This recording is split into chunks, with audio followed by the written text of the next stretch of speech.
हमको दिखा देखो, कुछ टॉपिक ये तो हो गए होंगे। कॉन्सेप्ट ऑफ मैग्नेटिक फील्ड हो गया होगा, है ना। और स्टेट का एक्सपेरिमेंट हो गया था, हो गया। बायो सेवर्ट लॉ, उसके एप्लीकेशन हो गए हैं, हो गया। और force on moving charge in magnetic field हो गया था। 5 चीज़ें फाइंड की गई थी। साइक्लोट्रॉन भी हो गया था। Force on current carrying wire भी हो गया था, place in a magnetic field हो गया था, IBL sine theta. Force between 2 parallel current carrying wire नहीं हुआ, ठीक। टॉर्क नहीं हुआ, गैल्वेनोमीटर नहीं हुआ। सबसे पहले टॉर्क हो गया था एक कॉइल में, टाउ बराबर NIAB साइन थीटा, है ना, NIAB, है ना, N नंबर ऑफ टर्न के लिए। और वो कितना आया था साइन थीटा के टर्म में, याद है? जो एक स्ट्रेट वायर की वजह से निकाला गया था, किए थे तुम बाद में?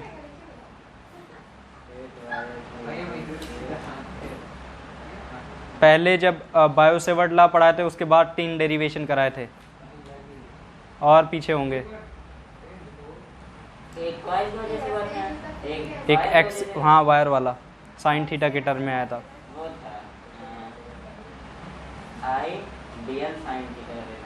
तो बायो सेवर्ट लॉ है, देखना भी। इसके बाद आज हम पहले तुम लोग को ये करा देते हैं,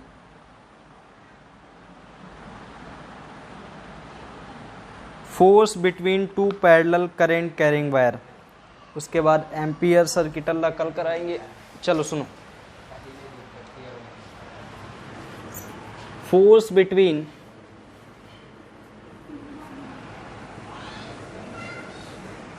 to parallel current carrying wire. अब सुनो, इधर देखो, अगर हमारे पास 2 वायर हैं, कल भी हमने आपको ये लास्ट में बताया था, अगर हमारे पास 2 वायर हैं और उसमें सेम डायरेक्शन में करंट जाती है, तो उसमें कैसा फोर्स लगता है? अट्रैक्टिव फोर्स लगता है। लेट सपोज इसमें करंट I1 और इसमें करंट I2। याद नहीं करना अट्रैक्टिव और रिपल्सिव लगता है, ये बताएंगे कैसे लगता है अट्रैक्टिव फोर्स।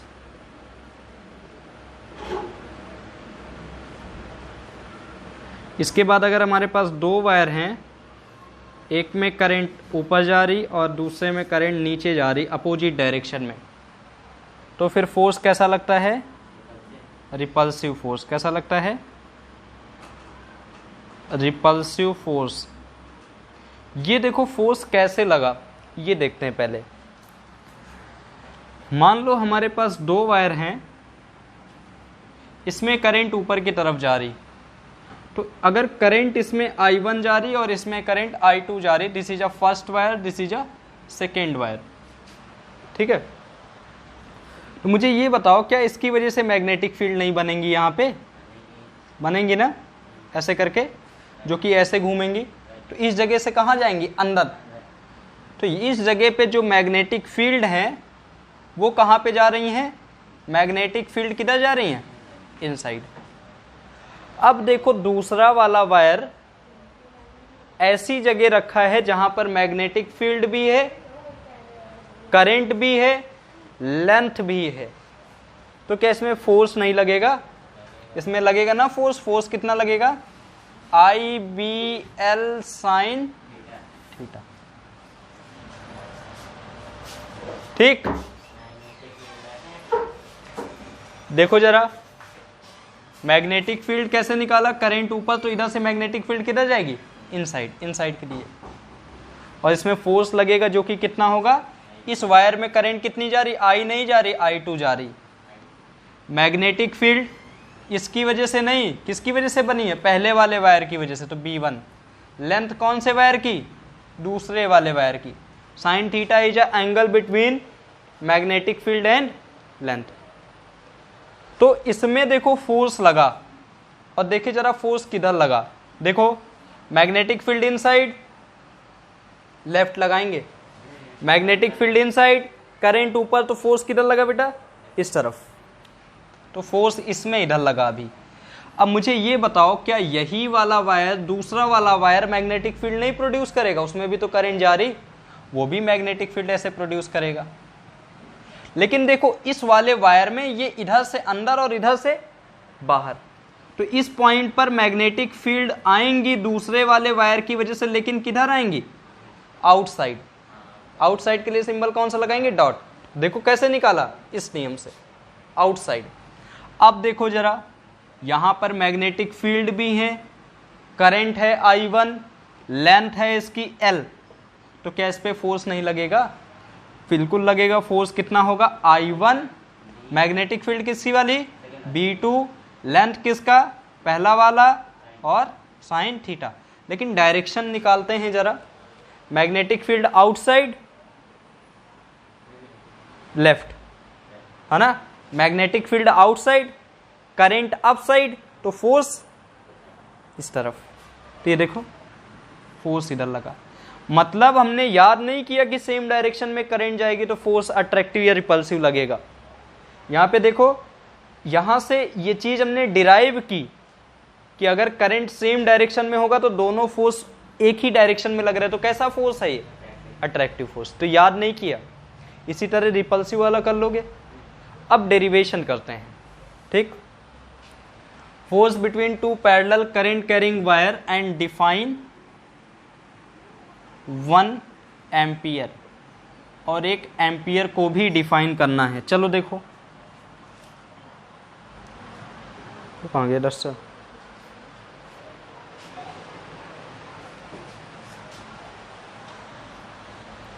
तो गंदा होगा, साफ थोड़ा ना होगा इस तरह।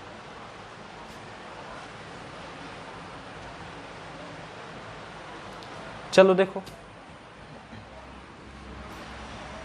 सबसे पहले consider 2 wire of length L, first wire and second wire. The first wire carrying current I1 and the second wire carrying current I2. The separation distance between two wire is A.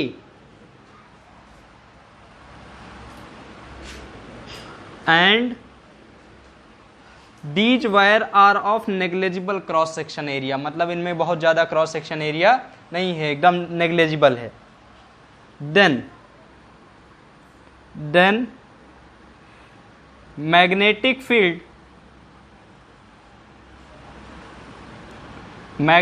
field due to first wire goes to the second wire। तो first वाले wire की magnetic field कितनी होगी, B बराबर mu naught I upon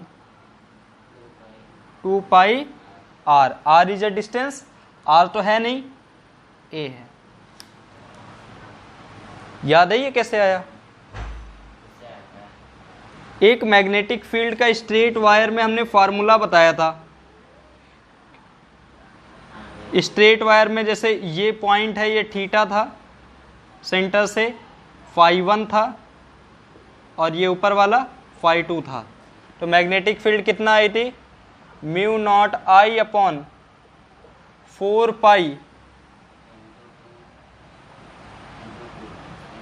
sine theta 1 plus sine φ1 plus sine φ2। यही तो आया था कि नहीं? अभी इसको हम कंप्लीट इंटीग्रेट कर देते थे। क्या करते थे? पूरा इंटीग्रेट। और मान लो ये इनफाइनाइट लेंथ का वायर है, तो थीटा देखो कितना हो जाएगा, 90 और साइन 90 साइन 90, 1 और 1 कितना, 2। तो ये 2 से mu naught I 2 upon 4 pi R, इससे ये कैंसिल हो गया, तो mu naught I upon 2 pi R। R is a distance जहाँ पर हम मैग्नेटिक फील्ड फाइंड कर रहे हैं। यहाँ पर डिस्टेंस कितनी है, A। तो magnetic field due to first wire is mu naught, current first वाले वायर की वजह से मैग्नेटिक फील्ड निकालना है तो करंट भी फर्स्ट की ही रखेंगे। Mu naught I1, 2 pi is a constant, A is a distance, separation distance between two wire. इसके बाद देखो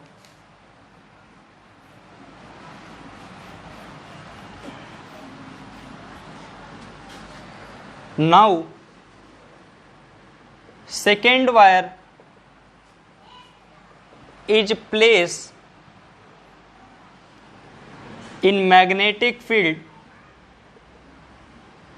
जो दूसरा वाला वायर है मैग्नेटिक फील्ड में रखा है, और मैग्नेटिक फील्ड कौन सी मैग्नेटिक फील्ड वाले? फर्स्ट वाले वायर की वजह से। देन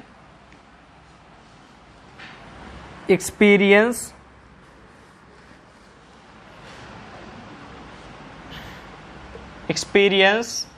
अ फोर्स, लेट सपोज दूसरा वायर है तो फोर्स कितना एक्सपीरियंस कर रहा?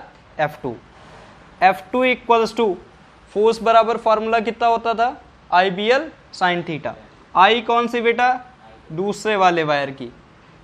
B कौन से वाले वायर की वजह से बन रही है? पहले तो B1। लेंथ किसका? इसका L2 sine theta. Sine theta is a angle between length and magnetic field. Length ऐसे है और मैग्नेटिक फील्ड इन साइड जा रही है इस जगह पे। देखो करंट है तो मैग्नेटिक फील्ड कैसे जाएगी? इस पॉइंट पे, इस पॉइंट पे इन साइड क्रॉस सिंबल यूज करेंगे। ठीक, तो मैग्नेटिक फील्ड इन साइड, तो थीटा कितना बना? 90। थीटा बराबर 90। F2 बराबर I2 B1 L2। F2 बराबर I2 और B1 की वैल्यू कितनी आई? Mu naught I1 upon 2 pi A। Mu naught I1 upon 2 pi A that is L1। तो जो दूसरे वाले वायर में फोर्स आया वो कितना आया? I2, देखो इधर, mu naught I1 I2 L upon 2 pi A। ये फोर्स निकल के आया। अगर मान लो दूसरे वाले वायर में ये L2 है बेटा, अगर मान लो इस L2 को इधर ले आए, L2 को इधर ले आएंगे, देखो क्या बनेगा? F2 upon L2 equals to mu naught I1 I2 upon 2 pi A। मतलब फोर्स पर यूनिट लेंथ दूसरे वाले वायर पे कितना लगेगा? ये फोर्स पर यूनिट लेंथ है, मतलब एक लेंथ पे, यूनिट लेंथ पे कितना फोर्स लगेगा? Mu naught I1 I2 upon 2 pi A। यहां से हमें 1 एम्पियर को भी डिफाइन करना है। अट्रैक्टिव कैसे आया ये भी समझ में आ गया, रिपल्सिव कैसे आएगा सेम वैसे ही आ गया। फोर्स कितना लगेगा? इतना लगेगा, और फोर्स पर यूनिट लेंथ कितना लगेगा? इतना लगेगा। ठीक है, नोट करो, ऑफ करो।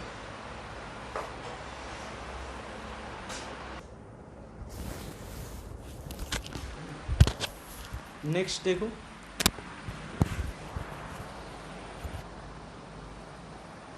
देखो इसमें एक और पार्ट है डिफाइन 1 एम्पियर। तो 1 एम्पियर को डिफाइन करते हैं, देखते हैं क्या होता है 1 एम्पियर।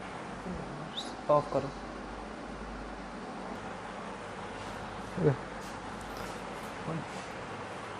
चलो देखो, तो ये हेडिंग क्या थी? Force between two parallel current carrying wire, और इसमें हमें क्या डिफाइन करना था? 1 एम्पियर को भी डिफाइन करना था। ठीक है, अब देखो डिफाइन 1 एम्पियर कैसे करेंगे। तो ये हम इरेज करते, फार्मूले का तो यूज करेंगे ही। अच्छा, एक वैल्यू तुम लोग को पता है? म्यू नॉट अपॉन 4 पाई की वैल्यू कितनी होती है? 10 टू पावर -7 ना। अब देखो जरा, force by length F by L की वैल्यू I कितनी है? Mu naught I1 I2 upon 2 pi A। यही आया है ना, ये फॉर्मूला आया है मेरा। अच्छा 2 है तो 2 लिख लेते हैं, दूसरे वाले वायर की बात करें। सुनो इधर, इधर सुनो, F2 upon L2 is equals to यहाँ पे 2 पाई म्यू नॉट अपन 2 पाई की वैल्यू नहीं जानते, हम किसकी जानते हैं, म्यू नॉट अपन 4 पाई की। तो 2 से ऊपर नीचे मल्टीप्लाई कर लें, 2 multiply by mu naught upon 4 पाई हो गया। ऊपर किया तो 2 म्यू नॉट और नीचे किया तो 4 पाई कर गया। ये हो गया I1 I2 अपॉन ए, और म्यू नॉट अपॉन 4 पाई की वैल्यू कितनी रख दें, तो F2 upon L2 equals to 2 into 10 to power -7 I1 I2 upon A. अब देखो जरा, अगर हमारे पास कुछ ऐसी कंडीशन बने, सुनो कैसी कंडीशन बने, अगर हमारे पास 2 वायर हैं, उनके बीच की दूरी बेटा कितनी हो जाए 1, कितनी हो जाए 1, तो ये 1 हो गया। और अगर उसमें फोर्स पर यूनिट लेंथ, जो फोर्स एक यूनिट लेंथ में लगे वो कितना हो जाए 2 इंटू 10 टू पावर -7 न्यूटन, तो जो करंट हो जाएगी वो कितनी हो जाएगी 1। ठीक, तो उस करंट को जब हमारे पास 2 वायर यूनिट लेंथ पे रखे हों और अगर उसमें फोर्स जो लगे 2 इंटू 10 टू पावर -7 लगे, तो ये बात हम समझ जाएंगे कि उस पे जो करंट जा रही वो कितनी जा रही 1 एम्पियर। डिफाइन कर लोगे, क्लियर है, कोई दिक्कत। 2 वायर हैं सेम एक यूनिट लेंथ पे 1 लेंथ पे रखे हैं, और उसमें अगर फोर्स पर यूनिट लेंथ मतलब एक यूनिट लेंथ में फोर्स कितना लगने लगे 2 इंटू 10 टू पावर -7, तो वायर्स में जो करंट जाएगी वो कितनी होगी 1 एम्पियर। यही है डेफिनेशन ऑफ 1 एम्पियर। ठीक है, नोट करो इसको। नेक्स्ट देखो, next setting moving coil galvanometer. अगर आपको मूविंग कॉइल गैल्वेनोमीटर करना है तो टॉर्क वाला फॉर्मूला आना चाहिए आपको।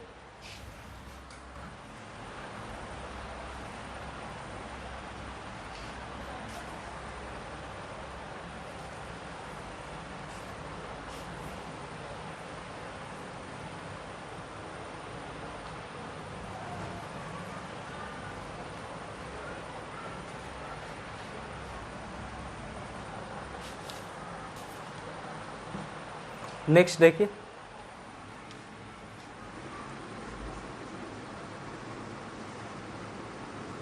Moving coil galvanometer.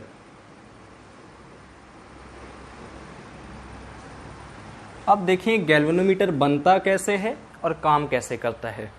गैल्वेनोमीटर देखे होगे नहीं सभी लोग, हाँ लैब में देखे हो। रुको फिर अभी दिखा रहे इस पे 2 मिनट रुको। चलो कहीं पहले ही दिखाई देते हो, आप करो इसको, बोलिए जरा हॉटस्पॉट ऑन।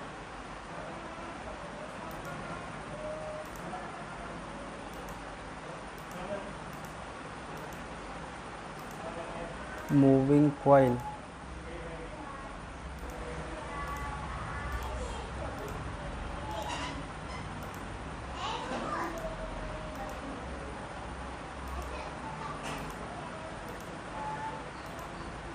ये बताओ डाटा ऑन था, देखो नहीं अब तक तो आ जाना चाहिए।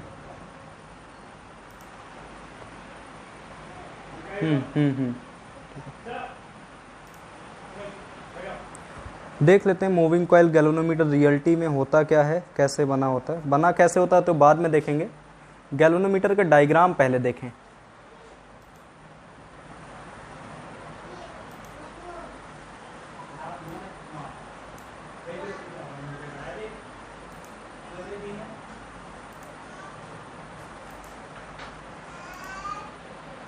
ये देखो गैल्वेनोमीटर है ये, ठीक है, सिंपल गैल्वेनोमीटर। इसमें तो 3 वे है और रेजिस्टेंस भी लगा है, इसको हम कन्वर्ट कर सकते हैं। ऐसा नहीं, बेसिकली इस तरह का तुम्हें जो लैब में मिलेगा गैल्वेनोमीटर वो इस तरह का मिलेगा, इस तरह का, एक में रेड और एक में ब्लैक। ये इसमें रेजिस्टेंस कनेक्ट किया है। लैब वाला गैल्वेनोमीटर आपका, ये सभी लैब वाले ही गैल्वेनोमीटर हैं, ये इस तरह का।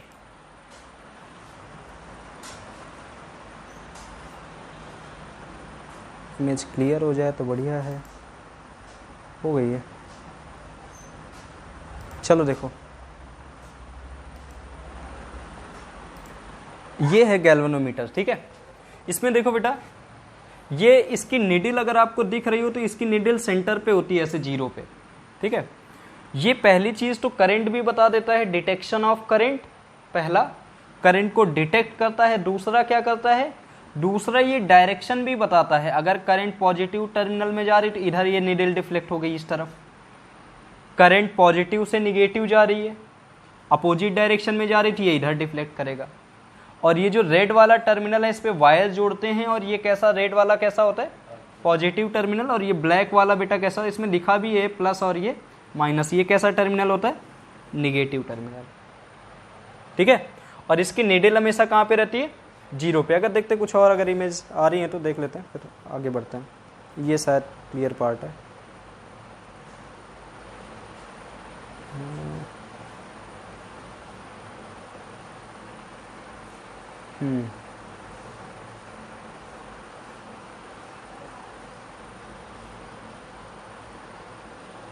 बेसिकली इसी तरह के गैल्वेनोमीटर मिलते हैं जिसमें एक ब्लैक और एक पॉइंट क्या हो, रेड हो।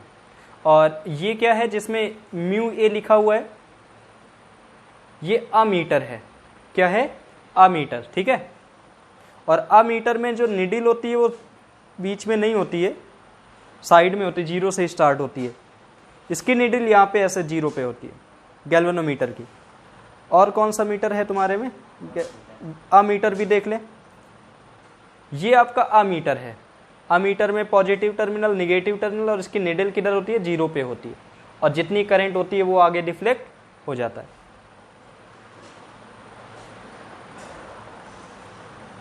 वोल्ट मीटर में देखो, वोल्ट मीटर भी सेम वैसा ही होता है, प्लस माइनस, और इधर ये निडिल डिफ्लेक्ट हो जाती है जैसे ही हम इसको कनेक्ट करते हैं पोटें।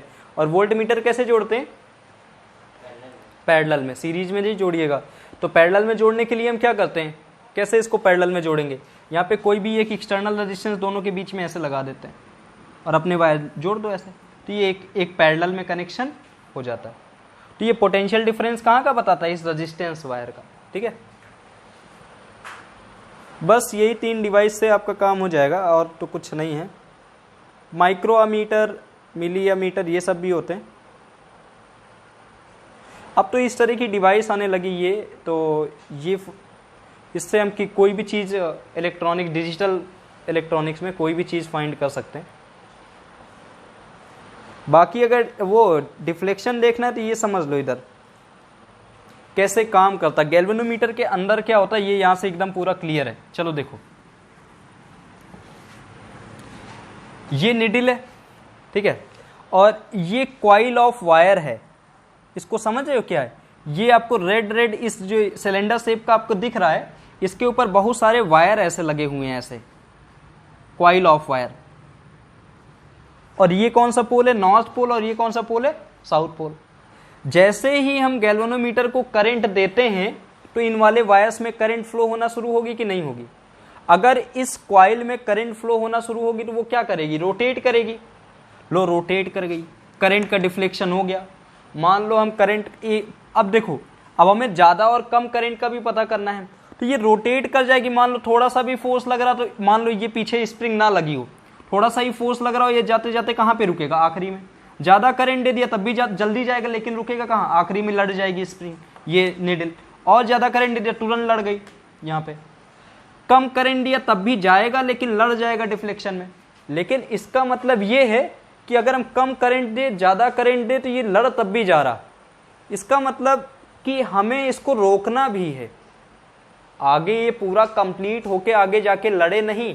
अगर कम करंट दे तो ये यहाँ पे रुक जाए, ज़्यादा करंट दे तो और आगे चला जाए, और ज़्यादा करंट दे तो और आगे चला जाए। बात समझ में आ रही है। इसको रोकने के लिए पीछे स्प्रिंग लगाई गई है, ये देखो। ये स्प्रिंग क्या करती है, अपोजिट डायरेक्शन में टॉर्क जनरेट करती है, रिस्टोरिंग टॉर्क जनरेट करती है। मतलब अगर हम कम करंट देंगे तो स्प्रिंग थोड़ा सा ही घुमा पाएगी इसको, और कम पावर होगी तो इसके यहीं तक रुक जाएगी। ज़्यादा करंट देंगे तो ये थोड़ा और फोर्स लगाएगा तो ये स्प्रिंग और मुड़ जाएगी, और ज़्यादा करंट देंगे तो ये स्प्रिंग और मुड़ जाएगी। आ रही बात समझ में। ये गैल्वेनोमीटर का मेन है डायग्राम। अभी कैसे बनेगा, वहाँ पे ये टर्मिनल है जिसमें हम वायर कनेक्शन करेंगे, और ये तुम्हारी स्प्रिंग हो गई, ये निडिल हो गई, ये नॉर्थ पोल और साउथ पोल हो गए, ठीक है। एकदम क्लियर वायर, एकदम क्लियर है ये, और बहुत सिंपल डिवाइस है, कुछ नहीं मूवी।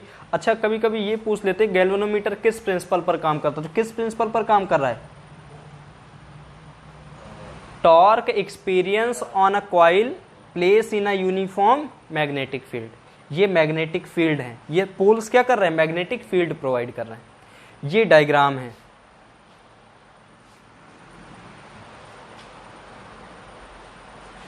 कुछ अगर एनिमेशन का पार्ट मिल जाता है तो ठीक है, नहीं तो कोई दिक्कत नहीं। और आपको जो डायग्राम मिलेगा वो इस टाइप का थोड़ा सा मिलेगा, किसी भी टाइप का बना दीजिए, बस मैग्नेटिक फील्ड डिफ्लेक्ट ना हो इसलिए। यहाँ पे कैसा वो, जरा यहाँ पे देखो ये मैग्नेट कैसे लगा हुआ है, थोड़ा कर्व है मैग्नेट, दिख रहा है? मैग्नेट कर्व है। मैग्नेट कर्व क्यों बनाते हैं? मैग्नेट कर्व इसी, हाँ, यूनिफॉर्म रहे, ठीक है। रेडियल मैग्नेटिक फील्ड इनको बोलते हैं। क्या बोलते हैं? अभी पढ़ाएंगे, अभी लिखा देंगे। तो ये है radial magnetic field. Radial magnetic field का मतलब जो मैग्नेटिक फील्ड है वो क्या रहे? यूनिफॉर्म रहे। पता चले घूम गए तो उसमें मैग्नेटिक फील्ड कम जा रही, वायर कॉइलिंग थोड़ा ज्यादा घूम गए तो उससे मैग्नेटिक फील्ड कम और ज्यादा हो रही, वेरी कर रही। तो मैग्नेटिक फील्ड वेरी ना करें इसलिए कैसा मैग्नेट लगाते हैं? रेडियल मैग्नेटिक फील्ड लगाते हैं। कैसी लगाते हैं? Radial magnetic field. अगर थोड़ा सा और एक आधा डायग्राम देखना तो ये आपका भी वैसा ही डायग्राम, ये तो एकदम रियल ही डायग्राम लग रहा है। ये देखो,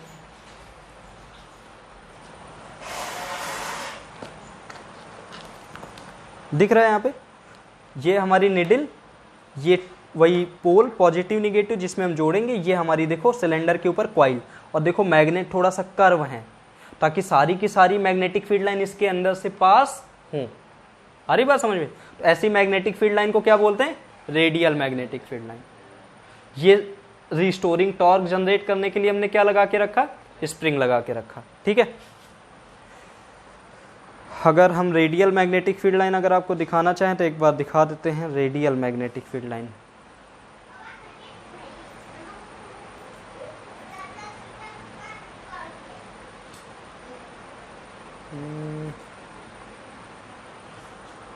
रेडियल,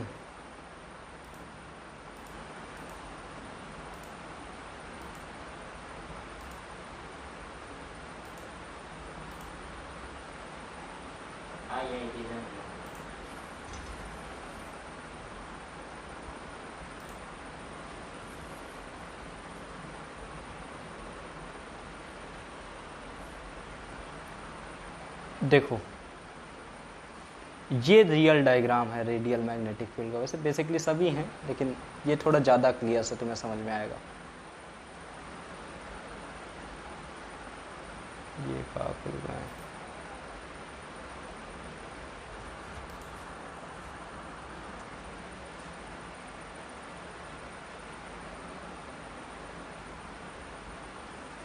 ये वाला देखो, मान लो अंदर ये कर्व था ना मैग्नेट ऐसे, तो इसकी मैग्नेटिक फील्ड लाइन परपेंडिकुलर ऐसे निकलेंगी, और मान लो यहाँ पे ये वायर है तो सारी मैग्नेटिक फील्ड लाइन इसके अंदर से पास होंगी कि नहीं होंगी? अगर मान लो ये रेडियल ना बनाते तो क्या होता? मान लो रेडियल ना बनाते, स्ट्रेट बनाते तो कुछ इधर से जाती, कुछ कर्व भी हो जाती, डाया मैग्नेटिक के लिए ऐसे भी हो जाती, कुछ फेरो मैग्नेटिक मटेरियल के लिए अंदर से भी पास हो जाती हैं।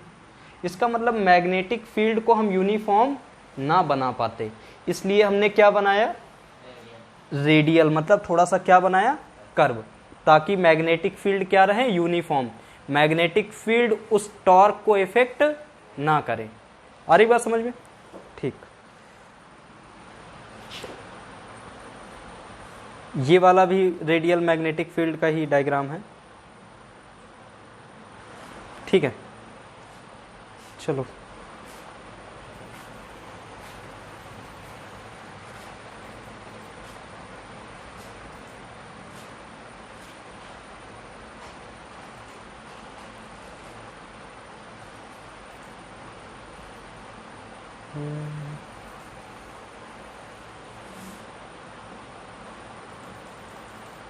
चलो देखो गैल्वेनोमीटर देखो,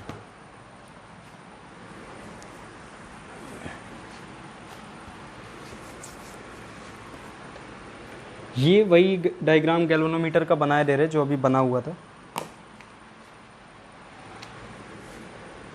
ये गैल्वेनोमीटर, और ये कैसी फील्ड बना रहे हैं हम, इन फील्ड को क्या बोलते हैं, कर्व वाली को रेडियल मैग्नेटिक फील्ड। ठीक, ये वही अगर इसका अपर व्यू बनाओगे तो साइड व्यू अगर बनाते हैं हम तो ये अपर व्यू था, अपर व्यू ऐसे दिखेगा, और साइड व्यू देखेंगे तो साइड में कर्व वाला पार्ट आपको नहीं दिखेगा, ऐसे होता है। ये साइड व्यू है। यहाँ पे क्या लगा हुआ था, एक निडिल है ना, और नीचे क्या लगी हुई थी, और ये इसमें क्या लगा हुआ था, कॉइल है ना। अब देखो ये नॉर्थ पोल, ये साउथ पोल, नॉर्थ से मैग्नेटिक फील्ड लाइन बाहर जाएंगी, साउथ से अंदर जाएंगे। ठीक है, तो इसमें देखो दो चीज़ें बस इक्वेट करना है। पहला, टॉर्क याद होना चाहिए आपको, इसीलिए मैंने कहा कि वो पीछे वाला डेरिवेशन आपको आना चाहिए। Torque experience by coil place in uniform magnetic field. कितनी है मैग्नेटिक फील्ड, बी। यहां से मैग्नेटिक फील्ड लाइन कितनी जा रही, बी। टॉर्क कितना आया था, मान लो इसमें consider this is a coil of having n number of turn, n i a b sine theta. ठीक है,